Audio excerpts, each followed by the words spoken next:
આપણે એક જ સંદેશ અહીંથી હું આપ સૌને કહું, આજે એમની પણ ઉપસ્થિતિ છે યુવરાજશ્રી, ત્યારે આપણે એની પાસેથી આવા જે મહાપુરુષો જે આવતા હોય એમની પાસેથી એકાદી શીખ લેવી જોઈએ કે જેને જીવનમાં કેટલો સંઘર્ષ કર્યો હશે, કેટલો પુરુષાર્થ કર્યો હશે, અને એમની વાણીથી, એમના શરીરથી, એમના મનથી જે આપણે સંદેશ આપતા હોય એ આપણે જો ઉતારીએ, નકર તો કથામાં તો બાપુ બેસી છે પણ કથા આપણામાં બેસે ને એવું કંઈક થાય.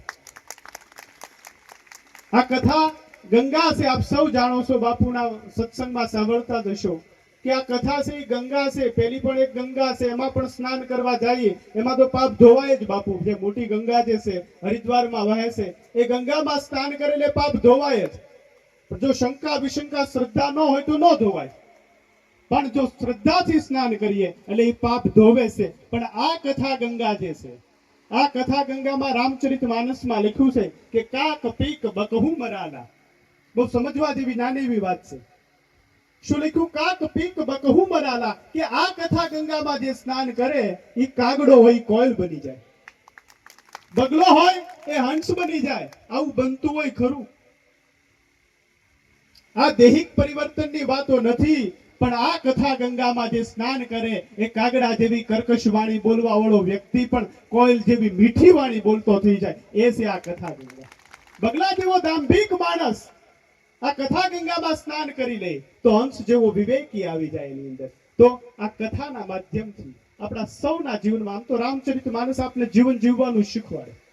આ યુવરાજ સાહેબ અહીં બેઠા છે એ તો લાંબી વાત ન કરી એનો જે વિષય છે, જે જીવન કઈ રીતે જીવે કારવે, એનું જે પણ કઈ શેડ્યુલ, એની જે દિનચર્યા ઉપર હું તો ઘણી બધી વખત એમને સાંભળું છું.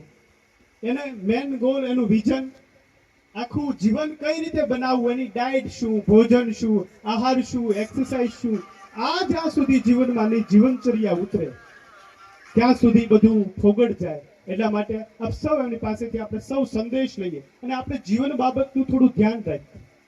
આ જીવનમાં કઈ રીતે આપણે વ્યવસ્થિત બની શકે, અને એ દિનચર્યા વગર, શેડ્યુલ વગર બાપુ શક્ય નથી જીવન બનાવવું. એટલે એવી દિનચર્યા આપણી બને કે આપણે બીજી શાંતિ લેવા માટે બીજો આશરો ન લેવો શકે. એટલા માટે આપણે જે વૈષ્ણવમાં આપણે અલગ અલગ જગ્યાએથી શાંતિ લેતા હોઈએ છીએ, એ શાંતિ ભગવાનના નામમાં મળે, સત્સંગમાં મળે.